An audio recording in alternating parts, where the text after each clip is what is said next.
The following is brought to you by the Social Suplex Podcast Network. This is John Silver, lead recruiter of the Dark Order, and you are listening to All Things Elite.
Welcome to the 77th episode of Social Suplex's podcast about AEW with a proclivity for positivity. Welcome to All Things Elite.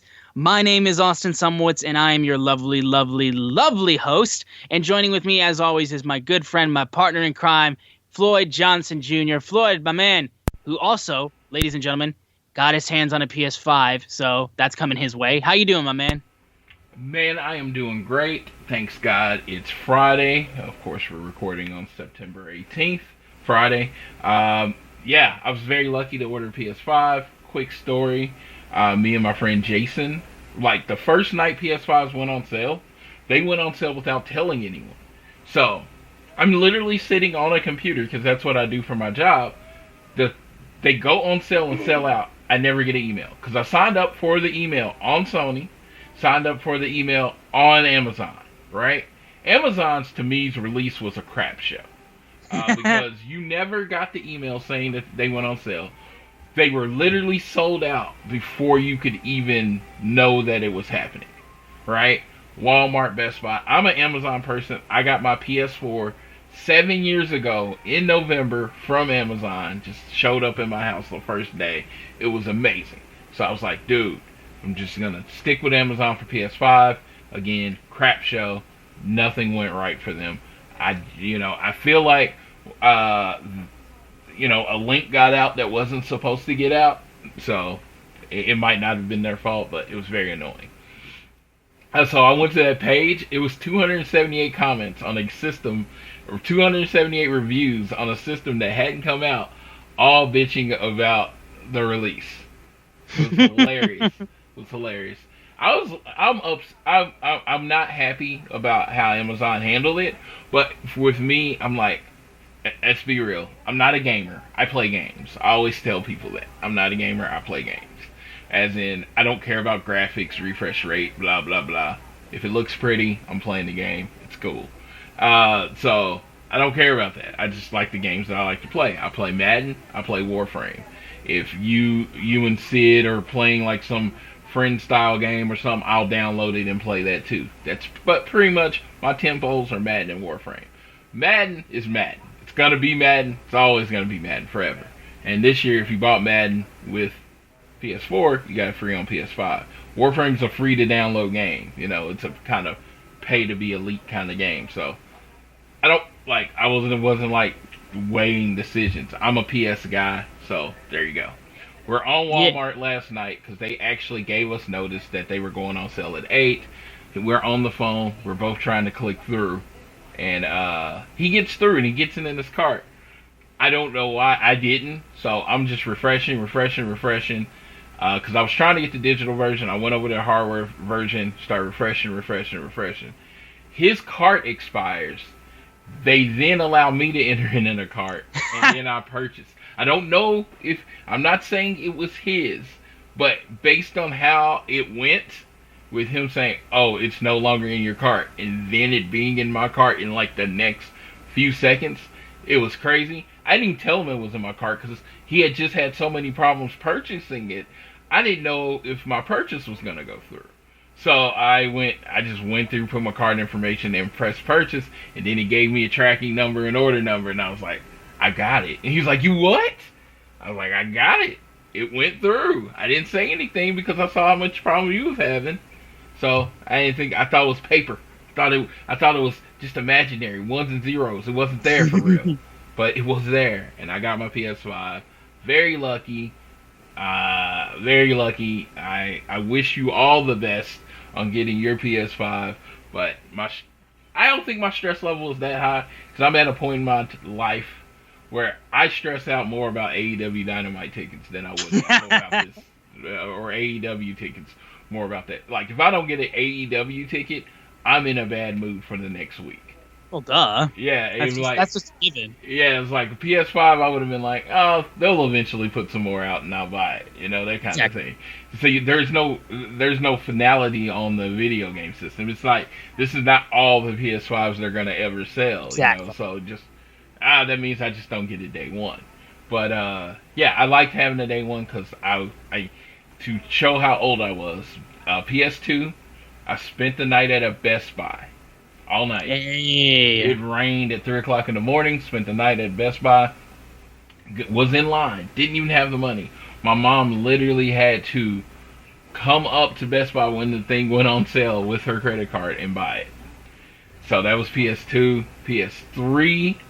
PS3 was a little easier. I think I pre-purchased it with GameStop. And then PS4, again, it got shipped directly on Amazon, which was funny because PS4, as far as pre-ordering, was way easier than this shit. I don't know if it was just because it was 2013 and not everybody was on Amazon yet, but it was just like, oh, okay. Oh, we're accepting pre-orders. Press the button. It went through. No, like, lines or a million people trying to get it, and then it just came. I didn't even think about it. It was just that much of a non-story. So, gotcha. Yeah. But I will say, don't think we forget about you Xbox players too. Like, good luck on getting your Xbox Series X or Series S, whatever one you prefer. No. I actually just got Super Mario All-Stars 3D, like the 3D All-Stars. On Switch. I just got it delivered. I got a physical copy of it. I'm very happy. I'm going to play the hell out of it. I also got my cousin's original copy of Sunshine on the GameCube. So I was playing it on the GameCube while I was getting ready to get it on the Switch. So yeah. I'm very happy to have that. And I also have my new PC, which is fucking awesome. And I love it. And it plays games so well. And it runs super fast. And I can do editing and stuff for work like no problem. So it's been a good week for me. Yeah, it sounds like it's been a good week. It's a good time for video games in general. This is the next generation console, so this is all amazing. I'm looking forward to playing it. I haven't played an Xbox since Xbox 360 was freaking awesome. The one is it's honestly. As someone who owns it, it's I only had the Xbox. I bought the Xbox like 2 weeks after it came out. I played it for 3 days and then sold it to someone. Oh, Jesus, okay. The thing with me and Sony, it's the controller. They haven't changed it at all. I mean, I'll be interested to hear what you think of the new one, since it's actually the most different out of the entire DualShock franchise. Yeah, and that's what's crazy. It's like, it just feels like a third, like a hand. You know what I mean? It's like, you give me that controller. I've been doing the same thing since 1995. 96, 95 is when it came out, I believe. I believe so. So I've been doing the same thing since 95, 96. You can give me any game and just like triangle, circle, X square. I won't even think about it. I can immediately get into the game because that controller and me are one. So there you go. I personally prefer the Xbox controllers because I don't know, they feel really nice. I use them for like if I plug a controller into my computer now because they just feel really nice. I used the original Xbox one and it was too bulky for me. The original Xbox controller was not great. Yeah, and that's why I haven't played since that one. Like I haven't picked up an Xbox controller since Xbox. Yeah, 360 and 1 were better controllers by far. But anyway, off the topic of gaming, this is a podcast about all things Elite. It's AEW. So we got a lot of things to talk about with Dynamite. We also had Late Night Dynamite, which took place after the NBA playoffs. And then we have a preview for next week's Dynamite and some big news as well. But before we get into everything for the show, we want to make sure that you're downloading the show on Google or Apple Podcasts. So please leave a rating and review if you are so inclined to. You can also leave a donation to our podcast provider, Red Circle. Also, if you're listening on Spotify, anything you're listening to on podcast, we would really appreciate a share. Please share us around to everybody who cares about wrestling or AEW or both. And please support us by following us on social media at AT Elite Pod, at Social Suplex, at SZoomer4, and at Floyd Johnson Jr. on Twitter. Now, the big news of the week, which is going to be talked about as well in our Dynamite review, is the fact that the one and only man, Will Hobbs, oh my God, fucking Will Hobbs is signed with AEW. When I saw him show up and defend Jon Moxley against Ricky Starks and Brian Cage, I popped so hard because I was like, this dude's a killer. Yeah, he runs on pure willpower. He moves from Oakland to Florida with no guarantee of a contract. Worked out, did dark, lost a lot of matches, lost a lot of tag team matches. Apparently hard work paid off. And looking like he does as far as the physically imposing man that he is, doesn't hurt. AEW had a big man problem when they originally started. I think Billy Gunn and Luchasaurus were the two largest men in wrestling. Jim Ross said he was going to resolve that issue. So Jake Hager that appears on Dynamite, and then ever since then, it's been big guy after big guy. Brody Lee, Brian Cage, of course Lance Archer, now Will Hobbs. They no longer have a big guy problem. I mean, no. Even if you think about it, Mox is, if you look at the rest of the roster, Mox is kind of a big dude. It's just like the physical nature of AEW, and they still have the small guys that can do flippy stuff. They still got the all-around performers, but people like to see monsters in wrestling. Will Hobbs can be that next level guy. Yeah, and I'm more than happy to see what happens when Moxley and Will tag to face off against the new partnership that's being made between Team Taz and Jake the Snake Roberts monster, Murder Hawk monster. But with that out of the way, let's get into the AEW results for this week. We started off with the AEW World Tag Team Champions FTR taking on Jurassic Express and Jungle Boy and Luchasaurus. Before FTR even came out to the ring and Jurassic Express was already in the ring, Young Bucks come out and they walk into the ring just with the biggest bitch faces on that you could possibly imagine for the Young Bucks. Walk in, Mike Posey's in the ring as the referee. He gets super kicked. So that's two referees they've now super kicked. And then they just walk backstage and then throw a stack of $5,000 each at Tony Khan because that's how much they got fined last time. And I mean, considering how many things the Young Bucks do with just wads of cash, completely within character, but at the same time, watching them slowly and very much so make that heel turn has just been so much fun to watch because they've got such attitude and they've got such chips on their shoulder, I think, with trying to make tag team wrestling huge and also slowly kind of falling into the background with the tag division. I think it's done a really great job to make sure people remember, oh no, these guys are still the best. They're still unbelievably good. But overall, the match between FTR and Jurassic Express was really strong. There was a point where Cash goes for a drop kick, I want to say on Jungle Boy, and then he misses it, and then his feet land on the top ropes, and then he falls backwards and nearly lands on his neck. That scared the shit out of me. I thought Cash literally got hurt, but overall, after Luchasaurus came in and just started wrecking shop, they then get Luchasaurus outside the ring. He tries to dive onto Dax, I believe, and he misses, flies into the crowd, and then by the time Luchasaurus recovers, Jungle Boy then gets caught as he connects a sunset flip on Dax, but then Cash yanks him and throws him into the ropes, hold down by as well Tully Blanchard, and then Jungle Boy gets pinned because of that assist. So I was mistaken. It was very much Cash who was on the outside who dodged Luchasaurus. My apologies. But it was a really nice finish, a really nice sneaky undercut finish by FTR to continue to reign their dominance on the tag division. Still undefeated. I believe they're 9-0 at this point in time. And also, I will mention too, when the Young Bucks went backstage and FTR was just yucking it up as Young Bucks walked backstage and just walked away and just mugging it for the camera and just giving them so much shit. And it was absolutely great. Really, really strong opener for the show, I think. But Floyd, your thoughts? So FTR has now transformed and transitioned into full heel 80s tag team. They have been slowly making their transition over months. They came in, and they worked the house style a little faster, a little bit, and then they slowly started showing that other side of them.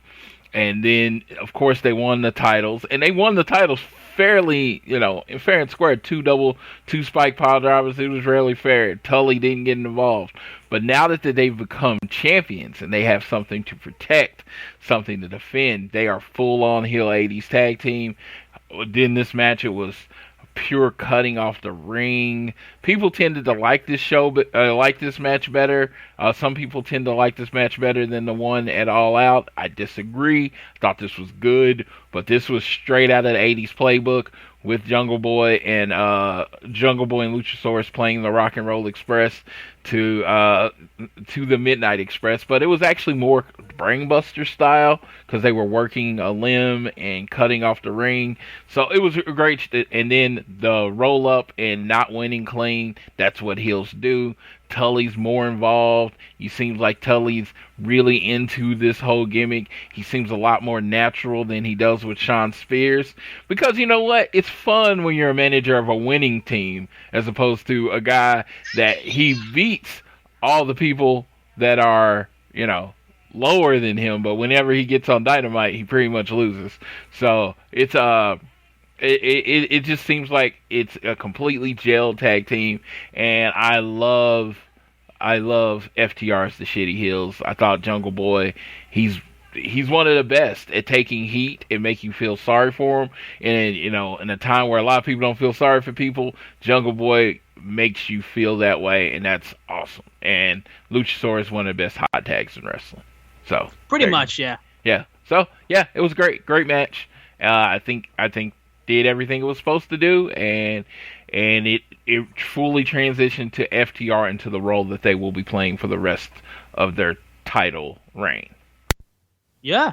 After this, we cut backstage to Alex Marvez, who was with Private Party. Matt Hardy was on the concrete floor, very much in pain, and they were talking about a game plan, and then apparently that's when he gets laid out. Chris Jericho and Jake Hager come up and just like, oh, is he okay? Is he going to be okay? Or are you going to have to maybe amputate his leg? And then just giggling to each other, Hager and Jericho walk away, leading into their match that they would have later tonight. Next up, we had SCU's Frankie Kazarian versus Hangman Adam Page. Kenny Omega joined the commentary team, which, yes, because the way that Kenny Omega has been moving away from Hangman and moving away from tag team wrestling, and the way it's so serendipitous, because the same way that Hangman wanted to distance himself away from the elite is the same thing that Kenny Omega is doing with trying to distance himself from Hangman and distance himself from tag team wrestling, but they're continuously pulled back in. But now Hangman is just straight up just burned every bridge that there possibly could be. So now he's just in the singles competition and by himself. But Kenny very much wants to be by himself and go on a singles run, but he's still continuing to talk about tag team wrestling and Hangman Adam Page. But in terms of the match itself, Frankie's great, Hangman's great. It was just a really good singles match. I had anything bad to say. These guys are both unbelievably good. They've showcased their talents on AEW multiple times. They just laid each other out with some strong shots, some great, there was this amazing DDT that Frankie hit on Adam Page, and he just continued to these back and forth back and forth action until the buckshot lariat was hit on Frankie, and then as Kenny Omega is questioned once again about like tag team wrestling, he's just like, you know what, I'm good. Have a good night, guys. I'm heading out, and then he doesn't congratulate him. And by the time that Hangman turns around, Kenny is gone, and he was totally expecting him to come in. But I mean, the heel stuff that's happening with the Elite has just been nothing but entertaining, and I'm loving every second of it. But this match was really, really strong, and I love the inclusion of having Frankie take on these singles competitions on Dynamite, because he's still so freaking good. Like, people comment on how good Christopher Daniels is at his age. Frankie Kazarian is so freaking good. But Floyd, what do you think? All right, so let me start at the beginning. That's a nice way of you putting Kenny's departure from the tag team division. Was making it seem like it was his choice to leave.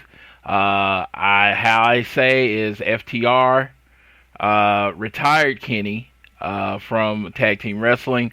FTR on this day stands for forced the retirement of Kenny Omega. He realized he couldn't measure up in the tag team division because real tag teams are there now. So, sayonara. You know what? He did the business decision. He didn't want to keep getting beat up by FTR, so it made sense. He says, I'll be singles. That's a little bit easier. So he's out there watching Hangman, who, you always have that person that thinks, hope. Yeah, maybe if we can get it together, get back together. Hangman's the jilted girlfriend in this situation that wants to get back in a relationship. So he's wrestling Frankie because Kenny basically said, I'm not tagging with you no more.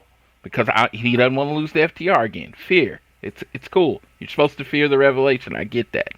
So you get in there and you got Hangman and Frankie. The first matches I remember Hangman in, he was kind of the young boy in ROH, and I think he had just joined the Bullet Club, and him and Hangman were having a lot of back and forth. And they had about 3 or 4 matches, including some type of death match. And their matches were always amazing. So when I heard that this match was going to be on AEW, I already knew these dudes had amazing chemistry. It came through in the match. I think this was the second week in a row they had a really solid to very good singles match. Last week it was Brody Lee and Dustin Rhodes. And then you had Hangman and Frankie Kazarian come out, and they just had a professional wrestling match. It was just an amazing professional wrestling match. It would fit on any card. It was just like, they just wanted to win. It didn't have to need a title on the stakes. It didn't need them to hate each other. It was just 2 guys that wanted to win. They put on an amazing match. Buckshot Lariat for the win. He looks back, and Kenny's gone. He's like, you know what? I understood this. I understood why he did it, because, Kenny didn't want to leave hope in Hangman's eyes of them getting back in the tag team division, because, of course, Kenny just doesn't want to lose again. So I get it. Kenny is running away from the tag team division because he's scared of it, and Hangman's trying to bring him back. And the only way to resolve this is a V trigger to the face. So there you go. There you go. That's how I see that whole segment. It was all about the FTR. Again, another FTR segment. They didn't even have to be there. That's how great they are. I mean, yeah, you'll sing their praises any chances you get. But after this, we had MJF with Wardlow at his side taking on Shawn Dean. 2 seconds into the match, pokes him in the eyes. MJF then quickly hits the salt of the earth armbar, and then he taps out. The match lasted, I believe, 6 seconds. I think it was their shortest match they've had on Dynamite since they've started on TNT. Then MJF goes on the microphone and talks about how he's an honest man and that he's pretty sure that Mox cheated and he should still be undefeated right now and be the AEW World Champion because he used an illegal move. And even though the ref's back was turned, he still used an illegal move. So in a sense, he's right. The fact that the move was banned in the first place is bullshit anyway. But of course, MJF's never going to bring that up. But he then claims, well, just demands, in fact, that he wants to be known as the undefeated, uncrowned, undisputed AEW World Champion of All Elite Wrestling. Forces Justin Roberts to do it. And then after that, he just quickly just cuts another great promo and talks about how he's kind of a lone wolf and there's just a new group or a new stable or a new faction every week here. But he says if he decides to pick a group, if he decides to not to, it doesn't matter because in the end, he's still better than you and you know it. I mean, it's just a really fucking good promo. MJF is continuously cutting great promos and just being such a detestable heel. Coming off of a big, big loss, MJF can still bounces back and continues to be detestable, continues to be at the top of his game, and it's a great way to continue MJF's tenure in AEW after losing his first AEW World Title shot. Great way of keeping him relevant after a loss. It was like MJF is the future of the company, so he has to stay on top. He was great in a faction in MLW. I think it was called the Dynasty. Richard Holiday, so I could see him fitting into a faction well. I tweeted out from my personal Twitter that, Cody's gone. He's elevating AEW in other ways as far as becoming a super TV star, carrying TV shows. I get that. Cody has to go do what Cody has to do. So, with that being said, it looks like FTR, they got that finger and they got that one finger down and they're throwing up 3. And it feels like it's more natural, not to hold that finger down and, throw up 4. Oh, my God. Imagine. So, I'm just saying, the Horsemen that I grew up in the 80s, it was 4 guys that were amazing wrestlers that could talk you into the building and that can make you hate them. So, if you're asking me what group together would fit into that mold, you put MJF with FTR, 3 guys, amazing promos. Tully as the manager, another amazing promo, throwing up that 4. And I mean, if you want to throw Shawn Spears in there, I would not get mad because, in the old world, it was like you could put 4 stars together. But in new wrestling, you really don't want to do that because somebody has to get pinned. So, you want to have Shawn Spears in there as the enforcer, quote-unquote enforcer / pin eater. I could see that. I mean, if I'm looking at the round of groups in AEW, this is not just to talk about FTR more. This is me taking my FTR love away and saying, you look at the people and who's left in the company right now. Does he really fit with anyone else? It just seems like the logical. Yeah, considering the type of old school heel that he is, it genuinely fits so well. Exactly. So understand, I do love FTR again, but this is me taking away my FTR love, looking at it as impartial as possible. It's the only group that fits his aesthetic. Yeah. After this, we had another segment, this time with Eddie Kingston, Penta El Zero M, Rey Fenix, Butcher and the Blade. So Kingston just had 3 points to make in this promo. He says, number 1, never lost a battle royal, look up the rules. We very much know that's the case. He also said that last week. Number 2, they're a family. We're not a stable. We're not a faction. A family is what they are. You sound like Vin Diesel, but that's besides. A family of violence. He made sure to click because I think that's going to be their name. Family of violence and agents of chaos is what he said. I think family of violence might end up being their name, but that makes total sense. Yeah. And then Kingston then decided, Butcher and Blade, go find some victims, and they go out and they attack Brian Pillman Jr. and a couple other guys that I couldn't tell who they were, but they just started beating the shit out of some baby faces that were in the crowd. And then he says the third point, Blade, since we got all of us together, it's time for you to get your house in order. And then he nods, and then JR is just like, the hell does that mean? So, Floyd, any ideas of what exactly that point means? Oh, yes. Again, personal Twitter. You can follow me at Floyd Johnson Jr. Not trying to plug myself, but if you want to hear my thoughts outside of the show, honestly, that's where I tweet from. I was like, the Blade's going to kill QT, and I'm sorry.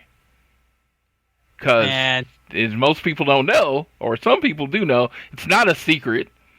Allie, who is QT's girlfriend, is the Blade's wife. A real life wife, shoot wife, whatever you want to say. Played on TV, wife.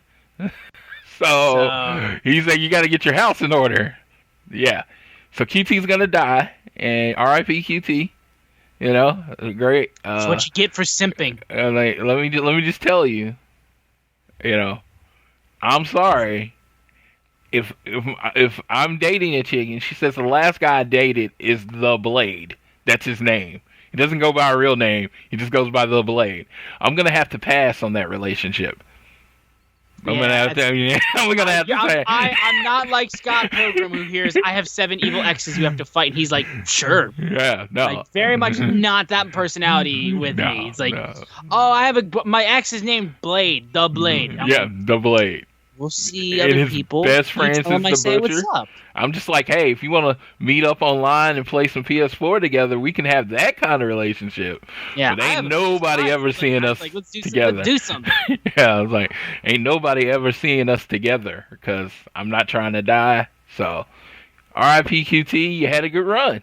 There you go. Yeah, because not only is the Blade coming, he has a big guy named the Butcher, and then he just hooked up with two crazy luchas. So I don't see your chances going that well, you know.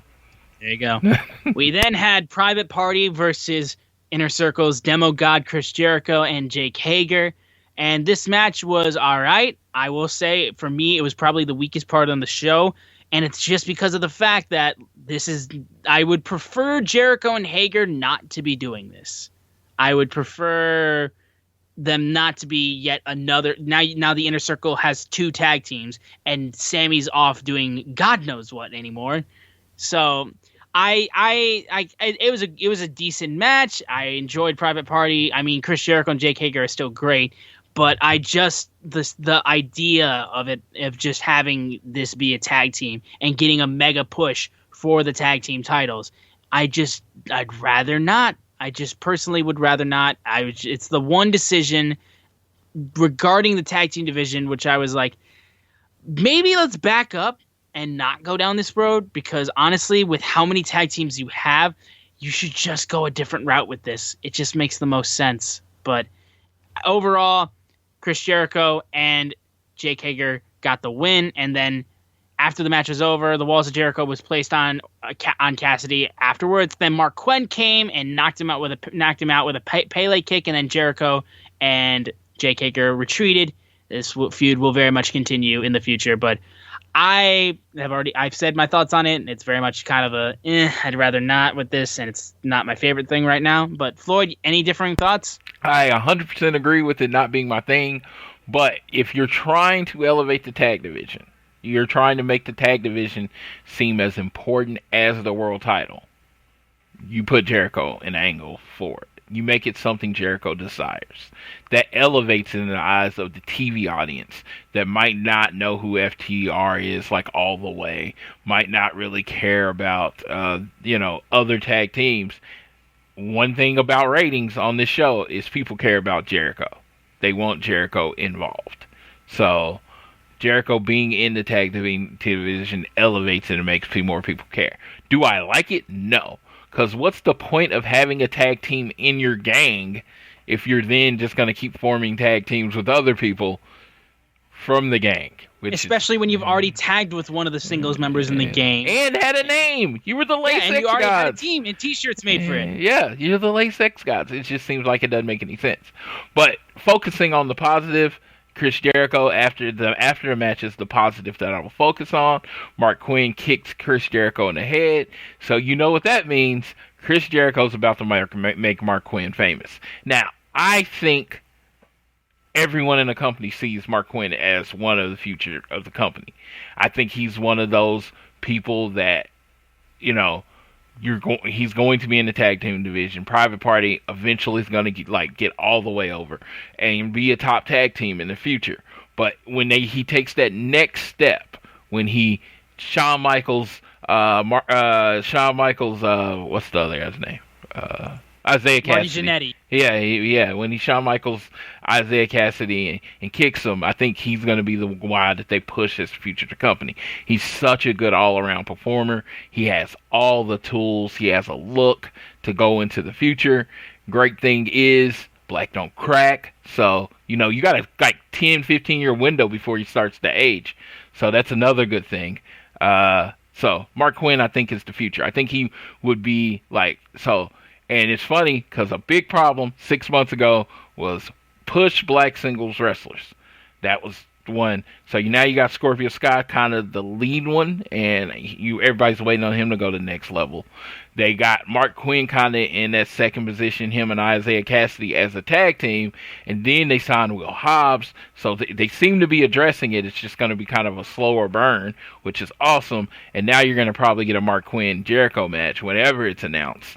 And, people are going to see what Mark Quinn does, because that's something people don't realize about Jericho. In his matches, he's really good at focusing on what the other guy's good at and letting them star. I think Mark Quinn had a bit of a star-making performance with Cody.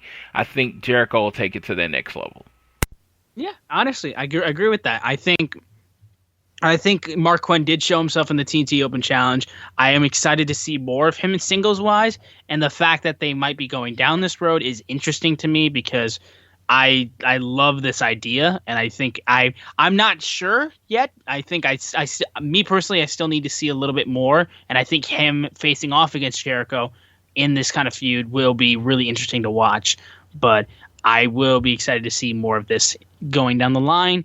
After this match, we had Ivelisse, accompanied by Diamante, versus the NWA Women's World Champion Thunder Rosa with the NWA World title on the line. I also loved how Ivelisse and Diamante came out with their Women's Tag World Cup medals. I thought that was super cool. And Sheeta was on ringside watching this match as well. And these two beat the shit out of each other. Like, I was very surprised at just how vicious some of the strikes in this match was. There was a really good knee strike by Ivelisse when Diamante was just distracting Thunder Rosa, and they just beat the hell out of each other. I thought the fact that, the Tombstone Piledriver to win the match by Thunder Rosa was really, really strong as well. I was really looking forward to this match, and it delivered on every aspect. Afterwards, Diamante jumped Thunder Rosa, and then they started going after her.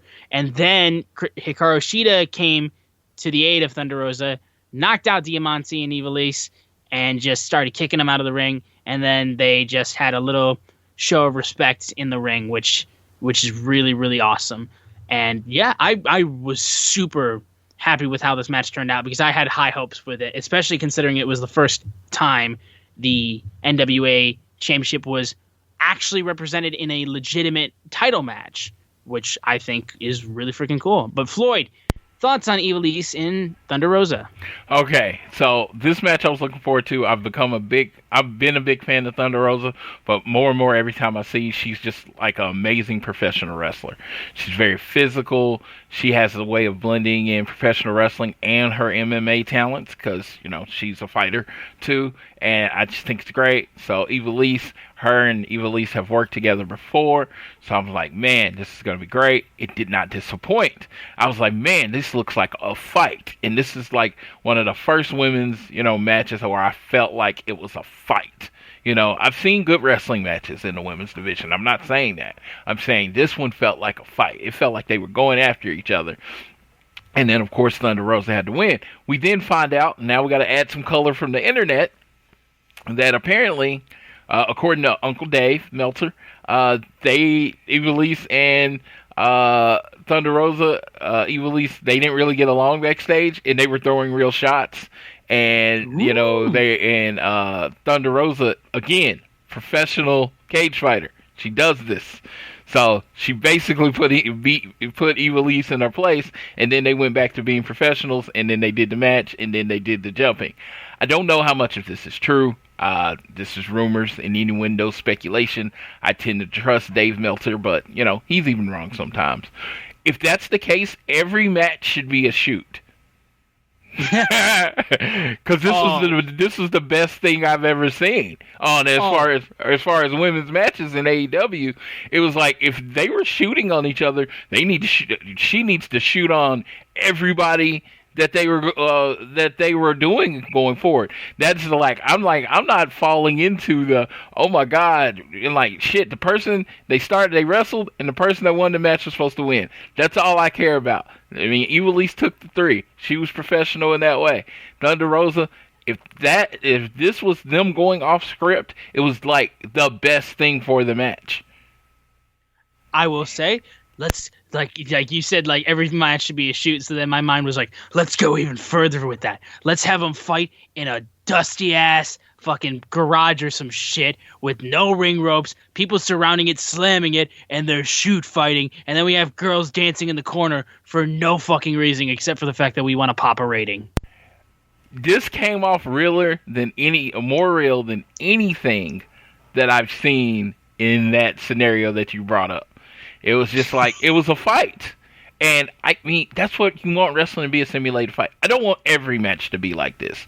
But when it comes to the women's division where, like, a lot of people, you know, are still learning, are developing as performers, it was just like, okay, this was different. It just looked different than anything you've seen on AEW as far as in the women's division. And there was a reason that it did. So, like I said, I don't know if this is true or not or whatever. Because in my mind, you know, you start, no matter what, you watch wrestling, you fantasy book, you look ahead. And I was like, okay, I kind of saw Diamante jumping Thunder Rosa, and then Sheeta making the save. I saw that coming. Because in my fantasy booking is next week when they're tagged up, Thunder Rosa, Ivelisse, and Diamante team up and then beat up Sheeta.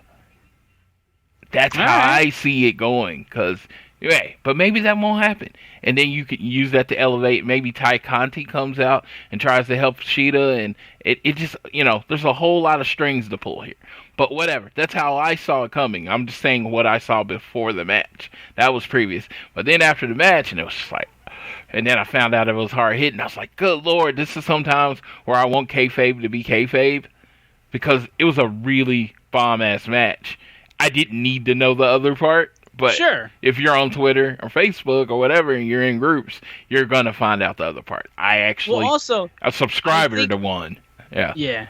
I was going to say, though, but, like, honestly, like, that's just the case with, like, any good feud or good match normally. If there's actual real-life issues in the match, like, going into it, like, or going into the feud, like, that's normally going to add to your feud or add to your match. I mean, like, I think that's the whole reason why the feud between Edge and Matt Hardy is still remembered today, because it was, like, pretty fucking real with just everything that was going on in both of those guys' lives and the person that was in the middle of it all.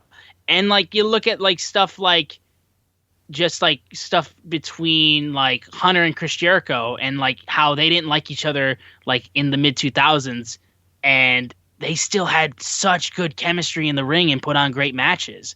Like, even if you have a distaste for somebody, you can still put on, like, great matches, even especially if there's real shit behind that. Like, you get a little bit of, like, actual, like, anger and, like, you give it to each other. Like, that adds to your match so much. Yeah, it's called being a professional. That's what it's called. Definitely, being a professional wrestler. It's like, and like I said, even if they threw a few shots at each other and really hit each other in the face and got into it a little bit, the rest of the match looked like a wrestling match. So, it didn't look like, you know, Thunder Rosa didn't start shooting on her after she got the 3 or anything. It was just, looked like they were performing. There's a gif going around where Ivelisse gets put in a full Nelson and she looks uninterested. I'm just like, I mean, you can, if you watch wrestling enough, you can find something in how someone's reaction is every now and then. I know Ivelisse has had not the best reputation as far as having the best attitude, but I don't know. I think a lot of people are reaching, but again, Dave Meltzer said it, so a lot of people believe it's true. I am one of those people that would tend to believe it's true, but I just think if there was real beef, you would know more from more people. Sure. Yeah. After this, we had a segment with Miro backstage. He was bench pressing like crazy while Kip Sabian and Penelope Ford were watching on, and Kip Sabian was building up the whole wedding and him being the best man. And then Miro's just like, I want to get in the ring. Like, I want to. And he's like, well, we got something else before we get into the ring. We got the bachelor party, man. And we got the whole wedding to deal with. And you're the best man. And then he's like, you invited me to be your best man, but I am the best man. So the best man provides the best bachelor party. So funny little segment. It was all right. Just a little transition. Then did you have something to say on this one? Oh, no, I was just going to say, he said at some point, when are you going to let me smash somebody or destroy somebody? Or he said some word about that brings on the line the color of, Miro being Miro. So I do love that. It's like, Kip brought him in, and he's kind of a pit bull right now on a leash, but eventually he's going to let him go. Oh, yeah. It's going to be so good when he does, too. But then after this, we had Lance Archer and Jake the Snake Roberts come down to the ring. And then Lance, as he's standing in the ring, has Jake the Snake talking about how he's not happy, but they need tag team partners. So if he's willing to lay in the bed with the devil, I just as soon lay in bed with the Tasmanian Devil. So then he calls out Taz and the Taz team to come out. Archer and Roberts come down. Taz and Archer come down to the ring, and they talked about it. And there's a business decision of how they're doing a trio of Absolute Ricky Starks, the Machine Brian Cage, and the Murder Hawk Monster, who's currently the number one contender for the AEW World Title. And they're going to be teaming. And then the deal is when Lance Archer destroys Jon Moxley and takes the AEW title, the first title shot is going to Brian Cage. And then they talked about how he's going to come down and on October 14th, and Murder Hawk Monster is going to knock that punk-ass Jon Moxley down. He also went after Eddie Kingston about him crying and whining about not going over the top rope. And then he had a great line, the Monster and the Machine are going to go Godzilla on the Daily's place. As an Eminem fan, I appreciate the Godzilla line. And either way, Jon Moxley then comes out, and then right before he's about to talk, he gets jumped by Brian Cage and Ricky Starks. And then that's when Will Hobbs runs in with the steel chair and then destroys Brian Cage. It's a hell of a debut. And then Jon Moxley just bills the hell out of Will Hobbs. And he just talks about Oakland's most violent Will Hobbs. He also said he's going to need a third partner, so he's going to call in the services of your favorite wrestler, Taz. And then Darby Allin will be joining that team, and it will be a 6-man tag match next week between Darby Allin, Will Hobbs, and Jon Moxley versus Murder Hawk Monster, Lance Archer, Brian Cage, and Ricky Starks. So, I have a lot to point out on this group. There's a lot in this segment. First of all, the pure genius. When people say wrestling booking is not hard, I always call bullshit. I think it's very hard. But I gotta give a shout out to that whole idea of WWE. I will use them as an example because I hate their 6-man matches. They would just throw these 3 men together with no real explanation. They explained why these 3 men are working together. That was perfect. Common enemy. Enemy of my enemy is my friend. I love it. Then Mox comes out, and it's funny because you see Ricky Starks in a hoodie in the back, and they jump him, and then Will Hobbs comes. First thing, I wish they wouldn't have announced Will Hobbs signing before the show. I wish Will Hobbs, again, these are little points, just me as a wrestling fan. Will Hobbs just shows up. Just think of Hobbs. You don't know he signs. He just shows up, starts beating the crap out of him, and then you find out after the show, Will Hobbs signs with AEW. Awesome. I just think that's an awesome moment. They kind of let the information out beforehand. I imagine Tony Khan is exponentially smarter than I am, so I know there's a reason for that. So I will just leave it at that. Darby Allin, I love, Mox always leans more into the world of reality. He didn't even talk to Darby Allin before. He said, him asking Darby to be his partner happened on national TV. He said, get your ass on the plane and get down to Jacksonville. We got to fight. And that was just kind of cool. It was just a different. He's like, I didn't even talk to him before. It's like, no, it was just like, dude, I'm asking you right now, get your ass out here and wrestle. I thought that was really cool, really raw, added to the realism of the moment. And next week, you got Mox giving a rub to Hobbs by being in the match, and Allen against those guys. Like, Cage and Archer literally want to fight each other, but they're going to be on the tag team because they know they got bigger goals, because when they fight, they want it to be for the world title, and that's going to be amazing. I just thought this segment was kind of perfect. Like, I think this is one of the better, if not best, non-wrestling segments they've ever done. Just because it never got boring. They got Jake under control, so he didn't drone on too long. Taz said exactly what he wanted, made what he wanted. We want a title shot, clear. The reason for the group being together.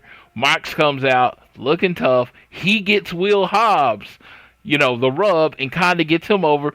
Oakland's most violent. Like, dude, okay, he should be Oakland's most violent, Will Hobbs, when he comes out every time now. He just gave him the nickname.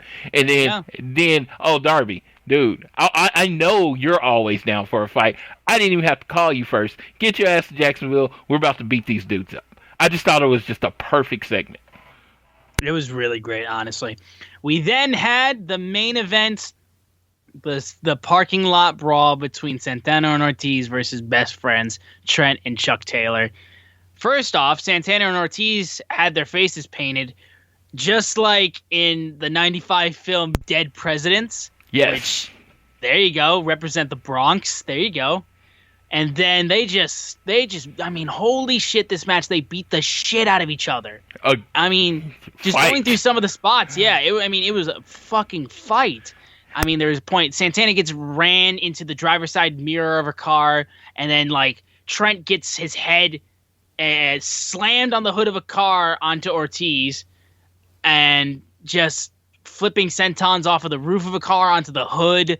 There's a point where there's steel batons, bats, all this kind of stuff. Sledgehammer gets thrown through the car windshield. Ortiz suplexes Trent onto the roof of a car, and he just gets glass all into his back. And then the best spot of all was just Orange Cassidy being in the trunk of one of the cars, jumping out of it, and then hitting the orange punch on Santana.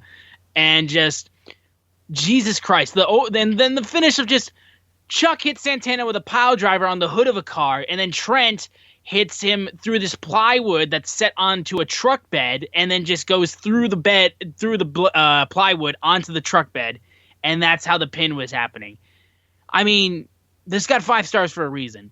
Holy shit, this was carnage, and what a way to finish off Dynamite. It was just such a good, just brawl, and considering how much AEW prides itself on their wrestling, they've shown multiple times that they're good at gimmick matches, and they're good at just not even death matches, but just really extreme no holds barred matches. And this was so damn good. And it was my favorite part of the show, no questions asked. And it was just an amazing way to cap off this feud, an amazing way to cap off Dynamite. And then Trent's mom, Sue, pulls up in her minivan. I assume a brand new one, since that last one was pretty messed up.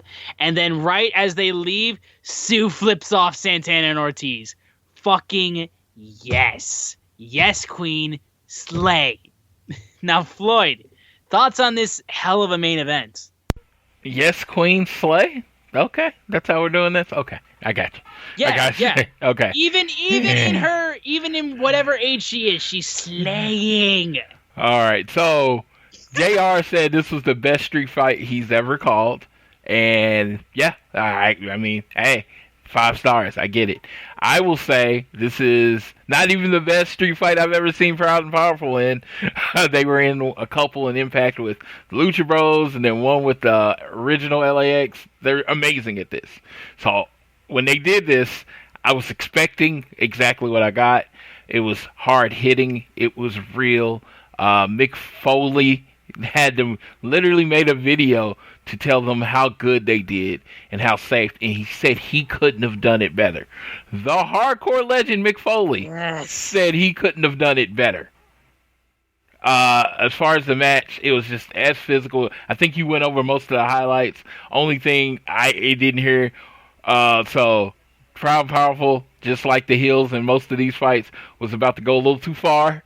They had a steel pipe, and he was about to bash someone's head in. And out from the back comes Orange Cassidy. Yep. Orange Cassidy, and he gives them the jump, the Superman punch, but he had a chain wrapped around his fist. Again, Orange Cassidy showing the more violent side of him, which I like. And then we get the finish that you explained.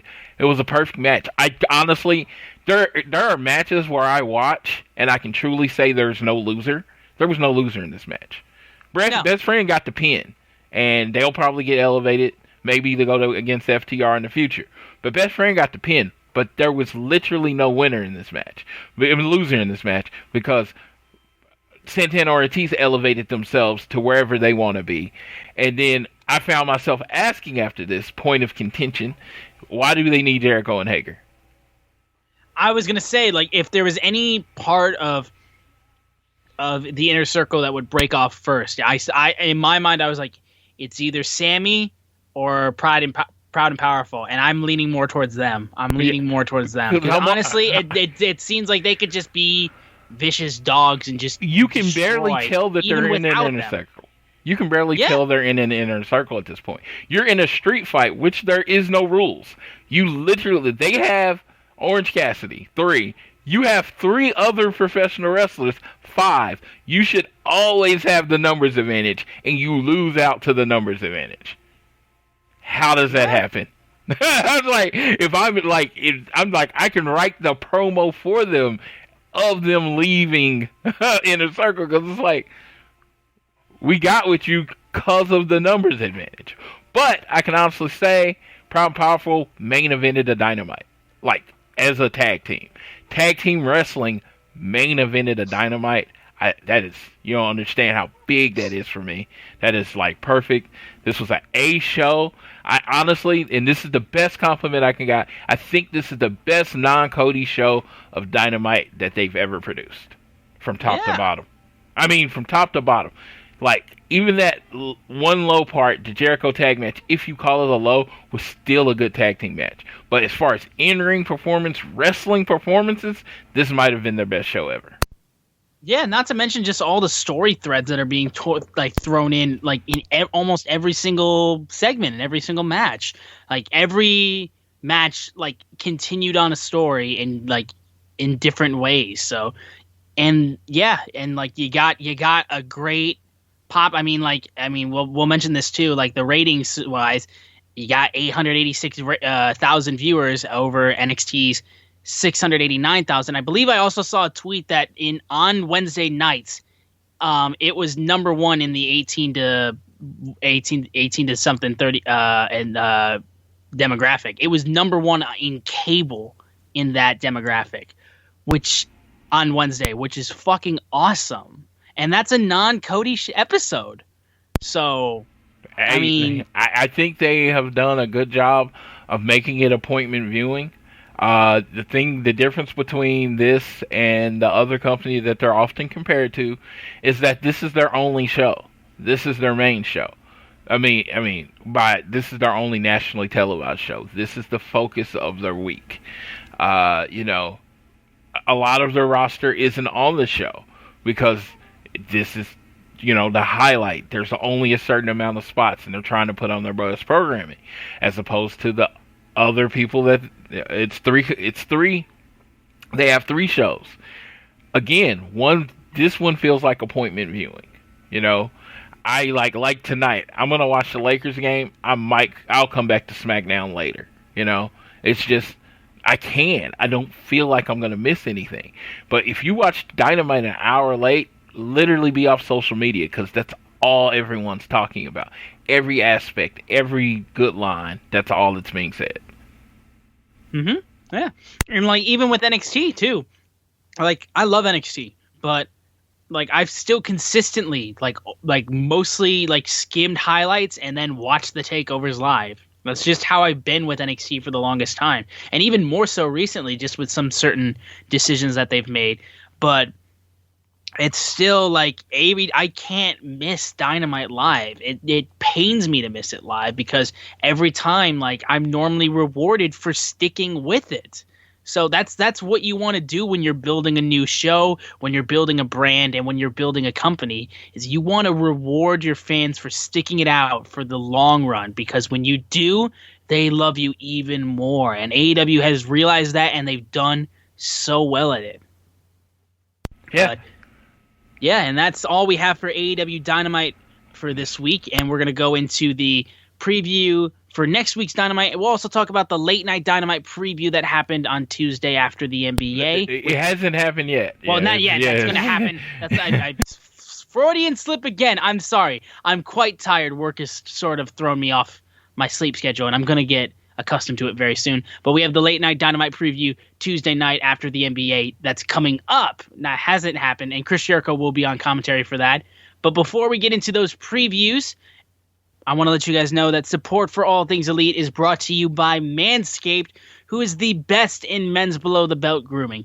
Manscaped offers precision-engineered tools for your family jewels. They obsess over their technology developments to provide you the best tool for your grooming experience. And if you go and make an order and use the code SUPLEX, you'll get 20% off that order, and you'll get free shipping off that order. Not one or the other, not none of them.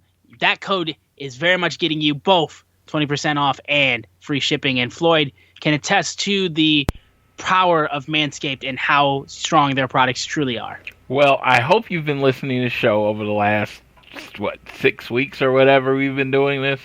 Yeah, I'm just going to tell you, if this is something that you're interested in, you're on the fence about, this is the time to try it with the discount. I am telling you, I don't think you're going to be disappointed. I mean, having clean balls, having a groomed area, what is the bad point? I want you to give Manscaped a shot. If you don't like it, you can call me out. You can call me out on Twitter, say I'm some kind of shyster, but I don't think that's the plan. I think you're going to like it, and then you're going to tweet and tag me in Manscaped and tell me how good your experience is. So go ahead and throw the code in there, Suplex, get to 20% off free shipping. Thank me later.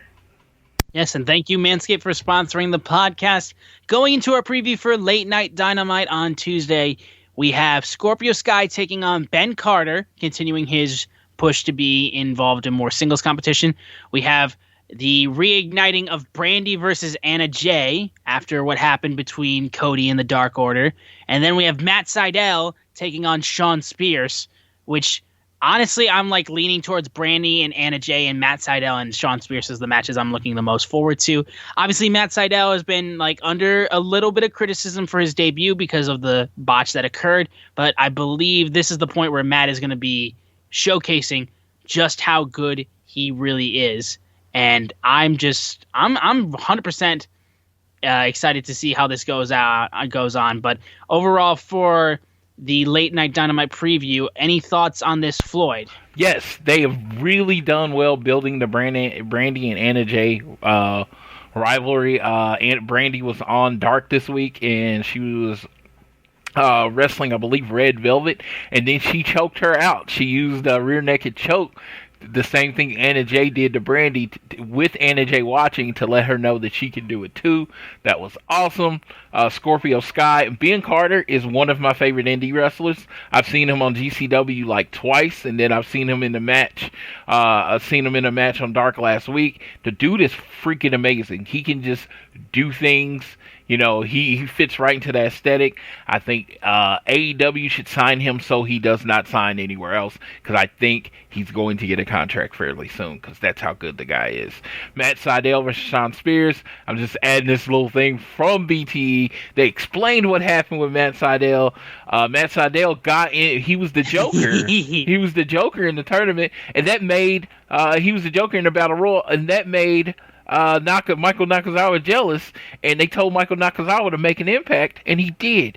he put baby oil on the turnbuckle. So Matt Sydal went to do a shooting star, and that's why he slipped. I can't believe it. He had never slipped.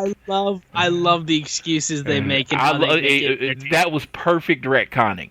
Like, you could have given me like 6 months, and I wouldn't have thought of that. That was just perfect. Perfect. They went completely into it. They started comparing him to what was the guy, Shockmaster, and they said his character was ruined. They didn't watch the rest of the show. Michael Nakazawa was like, "You see what I did?" And they got so mad at him. He's like, "You could have killed him." And it was hilarious and perfect. They took something funny and made it even funnier. So yeah, they capitalized on it too, just to make it like just put it in the mythos, and also at the same time just like make sure people remember. No, Matt Sydal is going to be amazing, and I think this match will showcase how good he is and how well of a get this was for AEW. And this is perfect. You're going to have it on after the NBA. I don't know about a lot of people. I'm watching the NBA, right? The game ends. I start playing on my phone. I don't turn the channel. Now you have Dynamite show up, and you see Scorpio Sky, this gorgeous man. I mean, hey, I can say I can call a card a card. He's a very attractive man. Comes on there. Question. Yeah, comes on there to wrestle Ben Carter. You're like, I haven't watched wrestling since I was young. Let me check this out. And Ben Carter is like athletically gifted, amazing. That's gonna draw you in. I'm hoping that's the first match, because that would be perfect. So hopefully we can get new people watching it from being on after the NBA. And being flexible. You know, TNT has to like that. That AEW can be flexible and have products ready for them anytime. Exactly. While we have the topic of the NBA, let's pour one out for our poor homies with the Los Angeles Clippers. Y'all just can't get it done. You just can't get it done. So, like, it's only been 10 times, like, in league history that people have come back from 3-1 down to win the series. Doc Rivers has coached 3 of the teams that it's happened to. I love that statistic so much. Yeah. 30% of the times that this has happened in NBA history, Doc Rivers has been the coach. You're such a good coach, but why does this keep happening to you? Yes. How can you not make the adjustment to the adjustment or whatever the hell you got to do? But, hey, shout out to Denver. Jamal Murray is a gamer. Jokic might be, next to Anthony Davis, one of the more unguardable players in NBA history. So they threw everything at him. He plays like a 45-year-old guy on, at the lot, that guy, that really old guy that just knows how to play basketball well. He's not fast anymore. He can't jump very high, but he just knows how to play the game. That's Jokic. I tip my hat to that man. I heard someone says he plays like the guy that plays in flip-flops. So I shout out to him. But Lakers Clippers is what I heard all year. Me as a LeBron fan, I root for the Lakers, and we don't get it. So whatever. Well, maybe next year. Yeah, and Kawhi just needs to step his game up. Yeah, and I can't even comment on, like, I may have made the comment about they blew it and they can't get it done. I cheer for the Detroit Lions. They were the kings of not getting it done. Like, 21-point lead and you still lose to fucking Mitch Trubisky. Patricia, you're a garbage coach and you're a fucking garbage GM hired you, and they both need to be fired. That's all I'll say on that matter. But now let's get into the AEW Dynamite preview for next week. Also, one other thing, since we talked about being the elite, Eddie Kingston cutting a promo on a cookie. It was like, I think the whole VTE episode, this was a really good episode from front to back. I mean, because it had a lot of stories. It was funny. Plus, it, put some stories going forward. I thought it was a really good episode. But if you just watch that first, few minutes where Eddie Kingston cuts a promo on a cookie, you realize this dude is as amazing as I say he is. And it was it was like, I just can't say he loved and hated the cookie at the same time. It was amazing. He had the weirdest relationship with that cookie, but the way he talked about it, you couldn't stop listening to him talk about this cookie. I mean, it literally brought me back to when, like, Eric Bischoff was trying to get hired by WWE, and they had him cut a promo about like trying to sell a mop. But this is 1,000 times better than that because Eddie Kingston very much knows what this is, and he's just so good that he makes it so like he looked almost entertaining. He looked bored before they asked him, and he just immediately went into character. And it's just like when you talk about wrestlers being a different breed, I've seen this twice now. I saw Eddie Kingston just do it. And then like Eddie Kingston do it on BTE, and then I saw Warhorse do it in front of me. It's the most impressive thing. They're like talking to you normal, they're a name person, he's like get into character, and then a snap of their finger, they are a completely different person, and it's amazing. Yeah. But going into the preview for next week's AEW Dynamite, we'll have the tag team between Hikaru Shida, the AEW Women's Champion, versus the NWA Women's Champion Thunder Rosa versus Ivelisse and Diamante, who won the Women's Tag Team World Cup. We also have that six-man tag match between Lance Archer, Brian Cage, and Ricky Starks versus Jon Moxley, Will Hobbs, and Darby Allin. Chris Jericho will be appearing live. And then, most interesting, Brody Lee versus Orange Cassidy, and that is very much a thing. It's like, what? I've been calling for this for a while, and it's like I'm seeing Ghost or whatever because I keep calling it. But okay, with how hard they've been pushing Orange Cassidy, right, and how hard they've been pushing Brody Lee, and you probably want to save this match for later, maybe for the anniversary show, to make the anniversary show really big, this seems like the perfect time for a time limit draw. Honestly, yeah. That's what I was going to say. I can't imagine, like Brody Lee just can't finish him, you know? And Orange Cassidy hits the Superman punch, does all his things, and they just keep kicking out. And it just seems like the time limit remaining, this is the perfect time for that draw. Now, they never do it. Every time I call it, they never do it. So Brody Lee will probably just win, but maybe because it's for the TNT Championship, they will do it though. So that way, like, he still retains, and then at the same time, though, like, yeah, it's just like it makes sense. Yeah, it just seems like the perfect time, or maybe a double DQ with. I don't want like double DQs, but I don't either. But I don't like it either. But with the whole Dark Order and the Best Friends all being involved, I could see it. Or they might just pull the trigger on Orange Cassidy. I don't know, but I think the hottest act in AEW, people might disagree, but I think the hottest act on AEW, I'm talking about TV, internet, and everything, is the Dark Order. I don't think this is the right time to remove the belt from Brody Lee. I don't as well. I think it's very much too early, and if you're going to wait till, like, Cody comes back, like, it's like Brody should still have the title by the time Cody comes back. Yeah, and you want to start a longer type rivalry for the TNT title, Orange Cassidy, Brody Lee, go to a time limit draw. There you go. Yeah. And that'll do it for this episode of All Things Elite. Thank you guys so much for joining us and for listening. Be sure to share the podcast with your friends and anybody who enjoys wrestling or AEW. Be sure that you're downloading this show on Google or Apple Podcasts. Again, shout out to our Spotify listeners. We never forget about you. And please leave a rating and review. You can also leave a donation through our podcast provider, Red Circle. And again, on social media, we are at AT Elite Pod, at Social Suplex, at SZoomer4, which is myself, and at Floyd Johnson Jr. on Twitter. And as you can hear my dog, it possibly through my microphone, I don't know if you can or not, but she is going fucking mental. As my dog is going mental, there's nothing else for me to do but to let my good friend Floyd finish us off and take us home on this episode of All Things Elite. Thank you guys for listening. Floyd, take us home. Today I'm going to leave us with 3 things. Be nice to each other, wear your mask, and social distance. And whether it's home, work, or school, always do your best to be elite.